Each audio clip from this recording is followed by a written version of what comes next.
Bapak Ibu yang Tuhan, ketemu lagi dengan saya Evangelis Abraham Effendi Usman. Saat kali ini saya masih berada di daerah Sumatera, tepatnya di daerah Sidikalang, dan bersama saya sudah ada hambanya Bapak Aliuddin Zainal Abidin. Kamu sama-sama urang Aceh. Sama-sama Pak Aceh. Long urang Birun, saya orang Birun. Ileng awak Sigli. Jangan urang Sigli. Janggut payang dat. Ya karena corona timur ya banyak. Nah, Bapak Ibu dari Tuhan, jadi saya ingin menceritakan sedikit 1 menit kenapa kami sampai ke Sumatera ini. Kenapa? Dia murtad. Murtad itu kan sudah melakukan pelanggaran, bukan keluarga saja yang dilanggar, Allah dan agama yang dilanggar. Kalau alasannya menjaga hati, dia telah tidak menjaga hati Anda kok. Dia telah tidak menjaga hati Anda. Cuman mungkin ya, kalau dalam irama dakwah juga mungkin masih menjaga mereka, barangkali bisa kembali dan sebagainya. Harus ada kiat dong ke sana. Makanya hati-hati orang murtad, naudzubillah. Pahalanya dihapus oleh Allah, naudzubillah. Murtad dan tidak terhormat. Tidak terhormat murtad. Dia telah melanggar. Dia telah berkhianat seorang murtad itu. Dan dia tidak terhormat.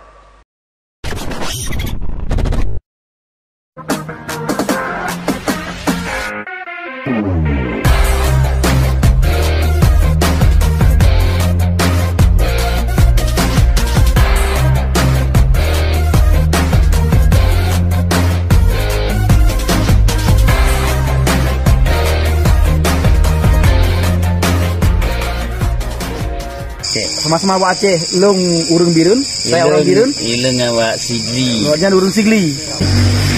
Kenapa kami sampai ke Sumatera ini? Sebentar lagi sudah dekat dengan Aceh ya. Tidak jauh lagi sudah dekat Aceh. 3 jam lagi. 3 jam lagi sudah dekat Aceh dan kita akan menuju ke Aceh.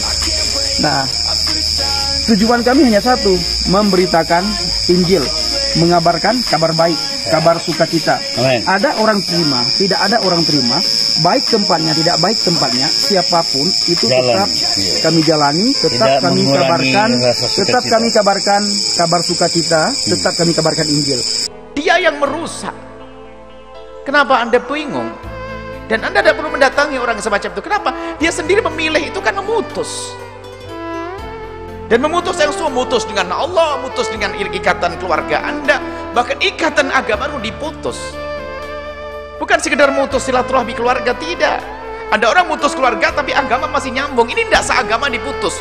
3 yang putus, agama, ya, agama, keluarga, ini agama, dan kepada Allah diputus semuanya. Nah, tujuan kami hanya satu, memberitakan Injil, mengabarkan kabar baik, kabar sukacita. Amen. Ada orang terima, tidak ada orang terima, baik tempatnya, tidak baik tempatnya, siapapun itu tetap kami jalani, tetap Tidak kami mengurangi kabarkan, rasa sukacita. tetap kami kabarkan kabar sukacita, tetap kami kabarkan Injil. Masalah mereka menolak, mencaci maki dan menghina itu urusan mereka. Tetapi kami sangat mengasihi jiwa-jiwa, makanya kami selalu memberitakan Injil. Begitu juga dengan Bang Aliuddin. Beliau sudah berbagai tempat melakukan penginjilan. Ini menandakan bahwa memang banyak aksi-aksi pemurtadan yang dilakukan oleh oknum dari agama sebelah. Dengan memperlihatkan video semacam ini, insya Allah juga menjadi edukasi buat kita semua agar tidak mudah terperangkap pada pemurtadan yang mereka lakukan. Aku kabarkan Injil keselamatan. Yes, amin. Bang Bedinya. Sukacita tak? Kenapa saya sukacita sekali? Walaupun le urung kena long, le urung caci maki long, le urung hina long, tidak masalah bagi saya. Walaupun banyak orang yang caci maki saya, yang menghina saya, tidak masalah bagi saya. Yang penting keselamatan itu tidak pernah saya tinggalkan. Dan benar debu bang, keselamatannya hanya di dalam Yesus. Di luar Yesus hanya keselamatan.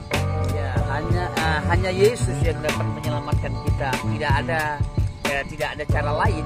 Hanya Yesuslah yang membuat kita selamat.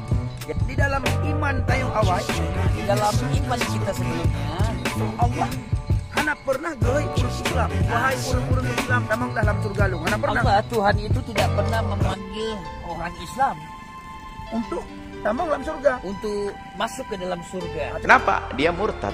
Murtad itu kan sudah melakukan pelanggaran, bukan keluarga saja yang dilanggar, Allah dan agama yang dilanggar. Kalau alasannya menjaga hati, dia telah tidak menjaga hati Anda kok. Dia telah tidak menjaga hati Anda. Cuman mungkin ya, kalau dalam irama dakwah juga mungkin masih menjaga mereka, barangkali bisa kembali dan sebagainya. Harus ada kiat dong ke sana. Makanya hati-hati orang murtad, naudzubillah, pahalanya dihapus oleh Allah, naudzubillah. Murtad dan tidak terhormat. Tidak terhormat murtad. Dia telah melanggar. Dia telah berkhianat seorang murtad itu. Tapi sekarang enggak, kadang yang murtad hanya gara-gara sukses saja. Wah, biarpun dia murtad tapi dia yang sering berikan kulkas ke saya, AC. Na'udzubillah, ibunya pengen masuk neraka bareng-bareng. Mohon maaf kalau kami sampaikan semacam ini. Yang berbeda agama dengan kami, ini bukan urusan agama Anda, tapi ini urusannya orang keluarga saya yang keluar. Maka orang Kristen tidak perlu gelisah dalam kalimat-kalimat semacam ini. Kenapa? Ini adalah saya yang ngurusi keluarga saya. Tapi kalau Anda yang asli Kristen, hidup berdampingan dengan saya, kita boleh makan bareng. Kita boleh makan bareng. Tapi ini orang murtad. Jadi yang kami sampaikan, tidak perlu menghadiri acara-acara semacam itu. Karena apa? Kalau Anda menghadiri, mereka semakin jauh. Karena seolah-olah kehadiran Anda ikrar tentang kesalahan mereka. Permasalahannya kadang kita itu takut dengan dunia. Dia murtad tapi gara-gara sukses saja kita sudah tunduk di situ. Nah, ini kalimat kami untuk saudara yang keluar dari Islam. Wahai kaum saudara-saudara dari kaum Nasrani, ini bukan dianggap masalah memusuhi agama lain, nggak ada. Kami tidak berurusan dengan Anda yang Nasrani yang hidup di kiri kanan saya yang asli Nasrani, tapi saya berurusan dengan keluarga saya yang keluar dari agama saya. Itu. Jadi mohon dipahami makna ini supaya tidak disalahgunakan kalimat-kalimat untuk menjadi sebab permusuhan. Nggak ada. Islam tidak mengajarkan permusuhan. Setelah mereka menolak, mencaci maki dan menghina, itu urusan mereka. Tetapi kami sangat mengasihi jiwa-jiwa, makanya kami selalu memberitakan Injil. Begitu juga dengan Bang Aliuddin. Beliau sudah berbagai tempat melakukan penginjilan. Sumatera Utara. Kami ini ada di Sidikalang, Sumatera Utara. Setelah kami sudah sampai kemari, apa Injil dinau dikumandangkan? Injil sekarang kami kumandangkan. Nah. Rasul sallallahu alaihi wasallam pernah mengatakan kepada para sahabatnya, "Wallahi mal faqra akhsha alaikum." Demi Allah, aku tidak takut kalian ditimpa kefakiran. Nggak takut. Yang ditakutkan kalau dunia itu dibuka buat kalian, lalu kalian lupa. Ini berjuang kesulitan. Jamaah, Rasul sallallahu alaihi wasallam tiap hari, pagi dan sore, beliau berdoa, Allahumma inni a'udzubika minal kufri wal faqri wa a'udzubika min azabil qabri la ilaha illa anta. Ya Allah, aku berlindung kepadamu dari kekufuran dan kefakiran. Antum pernah dengar hadis kadal faqru an yakuna kufran? Hampir saja kefakiran itu mengantarkan kepada kekufuran. Hadis ini dhaif, diriwayatkan oleh Imam Al-Hakim. Kalau ana nggak salah, hadis itu dhaif. Tapi kadangkala orang yang dekat kepada kekufuran adalah orang yang pondasinya nggak kuat. Kalau pondasinya kuat, antum lihat Bilal bin Rabah disiksa, bukan cuma susah hidupnya, disiksa, dia bahkan mau dibunuh. Apakah dia berpikir untuk murtad? Sama sekali, karena pondasinya kuat. Antum lihat Khabbab bin Arad, antum tahu Masyitatu binti Fir'aun, tukang sisirnya, putrinya Fir'aun. Bagaimana satu persatu anaknya dimasaknya, dan dia tidak berpikir untuk murtad. Ini kadangkala karena sulit, ada orang nawarin duit ini jadi murtad, naudzubillah ya. Hati-hati juga ada modus pemurtadan dengan cara pernikahan, jemaah. Lalu bagaimana orang seperti bertobat kepada Allah Subhanahu wa taala? Maka kita ini tidak akan pernah merasakan nikmatnya jadi orang Islam kecuali kita punya 3 hal. Apa 3 hal ini? Mana kasih hadiah. Kita tidak akan merasakan nikmatnya jadi orang Islam. Naam jamaah, benci untuk kembali kepada kekufuran. Setelah Allah selamatkan dia jadi Islam, dia benci untuk balik kufur, sebagaimana kebencian dia untuk dimasukkan ke dalam neraka. Na'udzubillah min dzalik. Long sangat terima kasih bang Ya, saya sangat berterima kasih ke Tuhan Yesus. kepada Tuhan Yesus. Karena Tuhan Yesus kagak petunjuk jalan ke lung. Karena Tuhan Yesus itu telah memberi petunjuk kepada diri saya. Yesus gepegah dalam Injil Yohanes 14 ayat 6. Yesus mengatakan dalam Injil Yohanes 14 ayat yang ke-6. Longkuh jalan yang betul Akulah jalan yang benar dan udep. dan hidup. Hana mesti dropi Tidak ada seorang pun yang jet tamang surga yang dapat masuk ke dalam surga menyokan melalui lung. jikalau bukan melalui aku. Hana mesti dra orang pi Tidak ada seorang pun yang jet merupakan Allah yang dapat berjumpa dengan Tuhan, dengan Allah itu, menyokan melalui lung. jikalau tidak melalui aku. Ijin le, Nabi-nabi boleh banyak, rasul jen le, rasul boleh banyak, tetapi juru selamat hanya sidro, tetapi juru selamat hanya satu, Yesus Kristus. yaitu Yesus Kristus. Terimalah kabar sukacita ini. Karena yang jet putamang tayang surga hana lain selain Yesus. Karena yang dapat menyelamatkan kita tidak ada lain, hanya Yesus itu. Disebutkan juga dalam Sahih Al-Bukhari. Apa kata Nabi SAW? Tetap dari Abu Hurairah. La taqumus sa'ah, tidak terjadi hari kiamat. Hatta yanzila fikum ibnu Maryam, sampai datang anak Maryam. Yang dimaksud dengan anak Maryam adalah Nabi Isa alaihissalam, hakaman muqsitan, sebagai seorang hakim yang adil. Mungkin keadilan susah didapatkan dari manusia yang condong kepada harta dan hawa nafsu. Tapi kerana dia seorang nabi, bukankah dia sudah mati, meninggal dunia?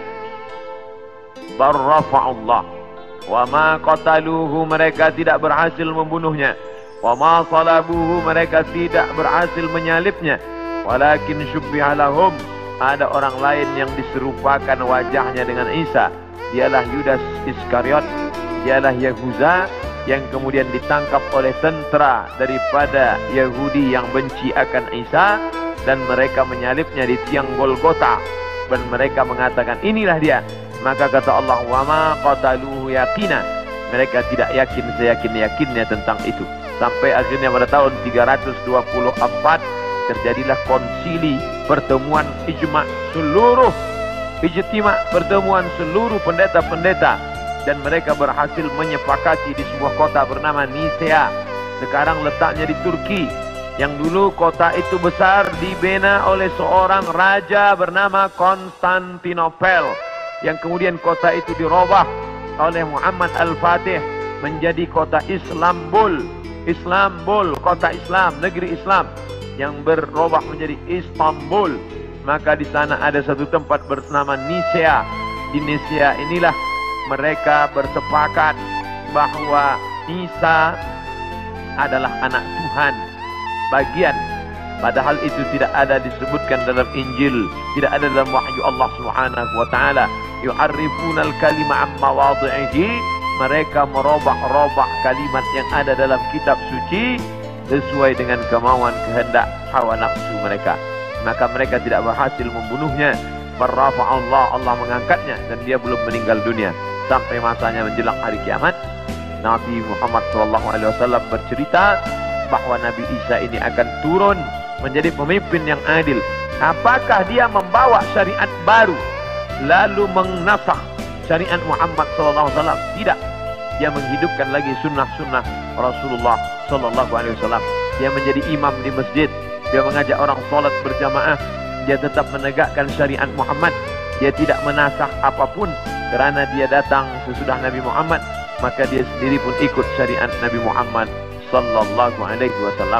Dia tidak hanya sebagai seorang ulama, dia tidak hanya sebagai orang yang faham agama, tapi dia menjadi hakaman muqsitan, sebagai pemimpin yang adil, yang akan memimpin dunia.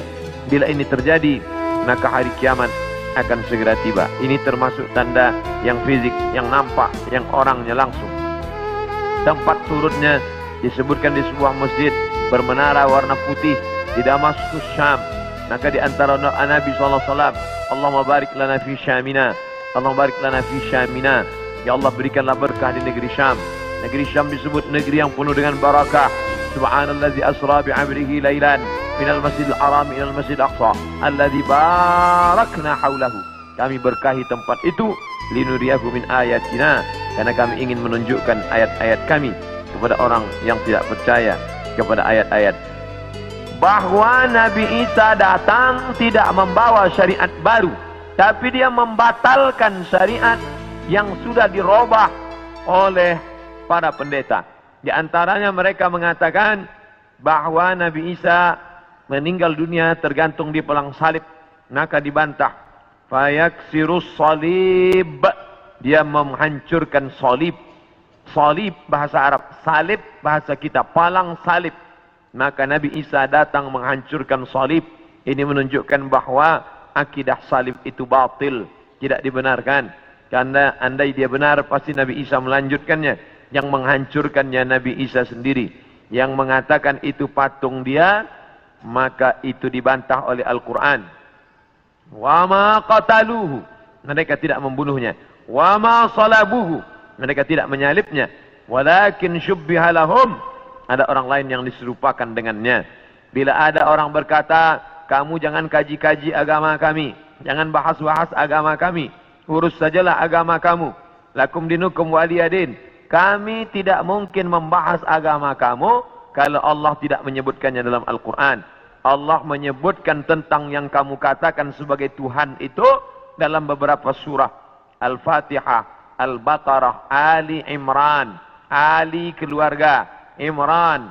Imran punya anak bernama Maryam. Maryam punya anak laki-laki bernama Isa. Dan Imran punya istri bernama Hannah. Hannah punya saudari perempuan, melahirkan anak laki-laki bernama Yahya. Dan Yahya punya ayah bernama Zakaria. Maka inilah keluarga yang kecil. Ada Imran, ada Hannah, ada adik Hannah, adik yang melahirkan Yahya, nama suaminya Zakaria. Dan Hannah melahirkan anak perempuan bersama Maryam. Dan Maryam punya anak laki-laki bernama Isa alaihissalam. Ini keluarga orang baik-baik, ini keluarga orang yang saleh, dan mereka itu tidak pernah mengaku dirinya Tuhan. Mal Masih ibnu Maryam illa rasul. Al-Masih tak lain tak bukan hanyalah seorang rasul. Qad khalas min qablihi rusul, yang sebelumnya sudah ada rasul-rasul. Adam, Idris, Nuh, Salih, Ilyas, Ilyasa, Zakaria, Musa, Yahya, Zulkifli, Daud, Sulaiman, Ayub, semuanya meninggal dunia. Maka Nabi Nabi Isa alaihissalam pun juga akan meninggal. Hanya saja dia meninggal tidak seperti Nabi yang lain.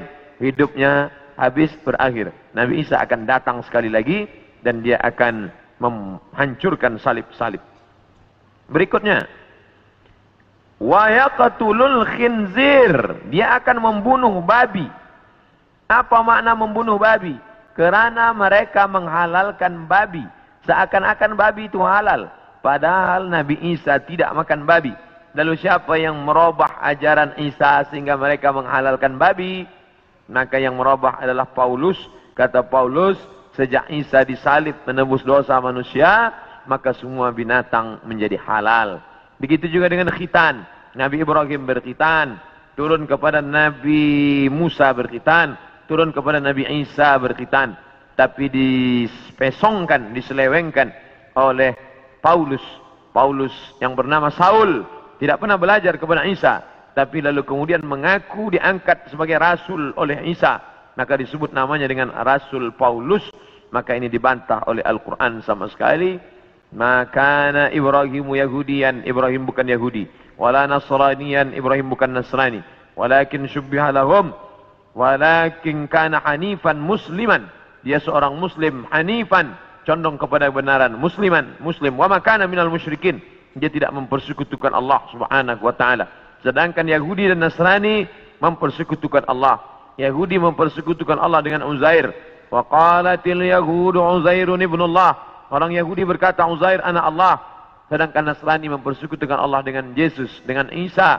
Wa qala an-nasara al-masih ibnullah, Nasrani berkata Al-Masih anak Allah. Maka Al-Quran membantah. Bila ada orang mengatakan jangan kaji-kaji tentang agama orang lain, kita tidak mengkaji agama orang lain. Kita sedang mengkaji Al-Quran, kitab suci kita yang bercerita tentang penyelewengan ajaran Nabi Isa alaihissalam. Ini mesti diluruskan, karena yang kita kaji adalah Al-Quran dan sunnah Nabi Muhammad sallallahu